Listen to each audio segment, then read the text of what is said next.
நாங்க இருக்கிற வரைக்கும் நாங்க சொல்றதா இங்க வருவான். நாங்க ஸ்கெட்ச போட்டு வருவான். அந்த சீன்ல வாடா இங்க.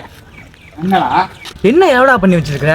இப்போ ரீல்ஸ் பண்ணதே குத்தமாடா. அந்த மைக்கில் தான்டா இவ்வளோ பிரச்சனை வந்துச்சு. இன்னைக்கு ஸ்கூல்ல உன் பையன் என் பையன் என்ன கேட்டிருக்கான் தெரியுமா? நீங்க என்ன ஆளுங்கன்னு கேட்டிருக்கான். ஒருத்தா அவர் அப்பனா நீ என்னடா உன் பிள்ளைக்கு சொல்லி காட்டி வளர்த்துட்டு இருக்கிற? மனுஷனா பொறுத்த எல்லாருக்குமே இந்த உலகம் சொந்தம்டா. வாழ்க்கையில சாதிக்கணுங்கிற வெறி மட்டும் தான்டா இருக்கணும். ஆனா அந்த ஜாதி வெறி மட்டும் இருந்துடக்கூடாது. புரியுதா?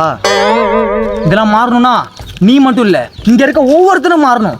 நீ முக்கியமா நீ உன் பிள்ளைக்கு இந்த மாதிரி ஜாதி பால் ஊட்டி வளர்க்காம கொஞ்சமாச்சும் மனித நேயத்தை சமத்துவத்தை சொல்லி வளரா. நல்ல பையனா வளருவான், நல்ல மனுஷனா வளருவான்டா.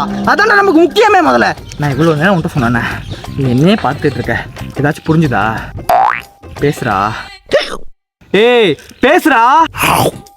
ஓதா பேசுறா. ஏதாச்சும் ஏய் நெஞ்சு வடிக்கிறா. ஏதாச்சும் பேச தொலையாண்டா. ஓஹோ அப்படி வரியா நீனே?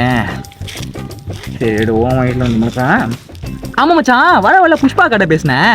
ஏதோ அவங்களோட நீங்க கீழேயாமே, அப்படியா? என்னதே அப்படி சொன்னானா அவன்? இதில் நான் ஃபோன் அடிச்சு கேட்குறேன். ஹலோ அசுராண்டி, ஜோதிகா பையன் என்ன சொன்னேன்? என்னடா எல்லாம் மறந்துட்டியா? முத அந்த பையன் மூஞ்சில் மிளகா பொடி போட்டது யாரா? நாங்கள் தானே, எங்கள் ஆளுங்க தானே.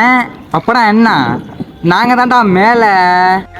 பாத்தீங்களா, இந்த மாதிரி தற்கொலை தருதலைங்க எல்லா ஜென்ரேஷன்லையும் இருப்பானுங்க. இவங்களுக்கெல்லாம் அட்டென்ஷன் கொடுக்காம அடிச்சு துரத்துன்னு வச்சுக்கோங்களேன், அவனுங்களே போயிடுவானுங்க. கோவில் கருவறைக்குள்ளெல்லாம் விட மாட்டேன்னு ஏன் கேட்க மாட்டானுங்களே? மச்சான் அவனை உழுது விட்டேன். அவன் நேராக போய் அவனை வச்சு செய்யணும். அதுக்கு முன்னாடி 5 நிமிஷம் வெயிட் பண்ணு மச்சான். இந்த ரீல்ஸ் மட்டும் முடிச்சுட்டு போயிடுவோம் மச்சான். 200 பெரியார் இல்ல 400 பெரியார் வந்தாலும் முடியாதுடா.